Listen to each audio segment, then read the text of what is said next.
북한의 강도 높은 미사일 도발이 계속되면서 한반도는 어느 때보다 긴장이 고조되고 있습니다. 중국은 북한을 설득하기보다 북한의 안보를 더 걱정하면서 한국과 미국을 비난하고 있습니다.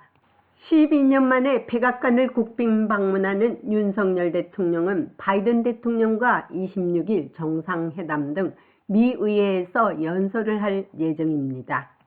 바이든 대통령과 윤석열 대통령의 정상회담에서 어떤 의제가 논의될지에 대한 본 기자의 질문에 존 컬비 백악관 국가안보 전략소통조정관은 오늘 얘기할 의제가 없다며 당연히 때가 되면 의제를 발표할 것이라고 밝혔습니다. 또한 컬비 백악관 전략소통조정관은 오늘 백악관 브리핑에서 미국의 통합국가전략에서 밝힌 중국을 향한 새 정책에 중국이 북한의 도발을 억제하기 위해 미국은 어떤 수단을 쓸 것이냐는 본 기자의 질문에 우리는 중국이 평양에 영향력을 갖고 있다는 것을 잘 알고 있으며 우리는 중국이 그 영향력을 사용하여 김정은이 옳은 일을 하도록 하고 우리가 말했듯이 외교적으로 조건 없이 기꺼이 우리와 함께 한반도의 비핵화를 다루기 위해 앉도록 촉구해 왔다고 말했습니다.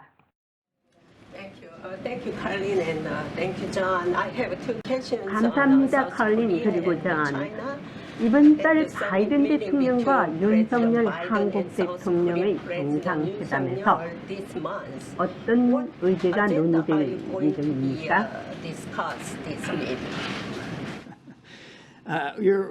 귀하는 오늘 나보다 훨씬 앞서 있네요, 제니. 오늘은 얘기할 의제가 없습니다. 하지만 당연히 때가 되면 그렇게 할 것입니다. 중국에 관한 질문입니다. 미국 통합국가의 전략에서 중국에 대한 새로운 정책이 포함됐습니다.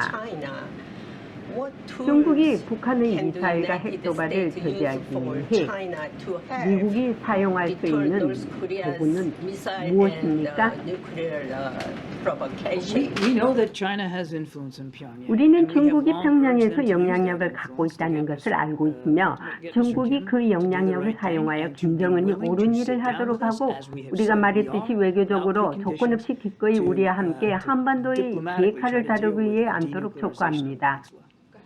한편 국무성 베단트 파텔 수석 부대변인도 오늘 국무성 정례 브리핑에서 본 기자의 이와 같은 질문에 우리는 북한과 영향력을 행사하고 관계를 맺고 있는 국가가 북한과 관계를 맺고 인도태평양 전역뿐만 아니라 잠재적으로 영향을 미칠 수 있는 위험하고 무모하며 불안정한 활동을 중단하도록 독려할 책임이 있다는 점을 매우 일관되게 주장해왔다고 말했습니다.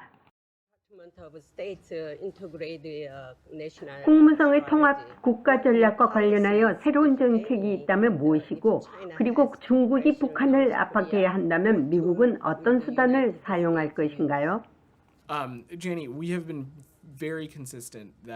제니, 우리는 북한과 영향력을 행사하고 관계를 맺고 있는 국가가 북한과 관계를 맺고 인도태평양 전역뿐만 아니라 잠재적으로 영향을 미칠 수 있는 위험하고 무모하며 불안정한 활동을 중단하도록 독려할 책임이 있다는 점을 매우 일관되게 주장해 왔습니다.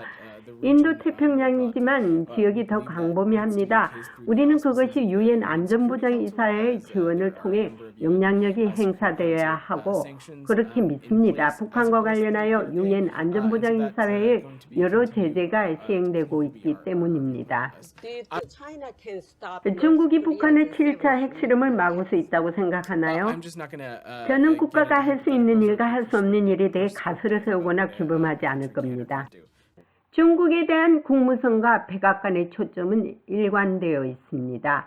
미국과 중국이 패권 경쟁을 벌이고 있는 상황에서 중국이 미국의 요구를 들어줄지 그것이 관건입니다. 중국은 북한을 설득하는 데도 한계가 있다고 말합니다. 하지만 중국과 러시아에 의존하고 있는 북한이 자진해서 도발을 멈추기란 기대할 수 없기 때문입니다. 백악관에서 보이스 오브 워싱턴 제니박입니다.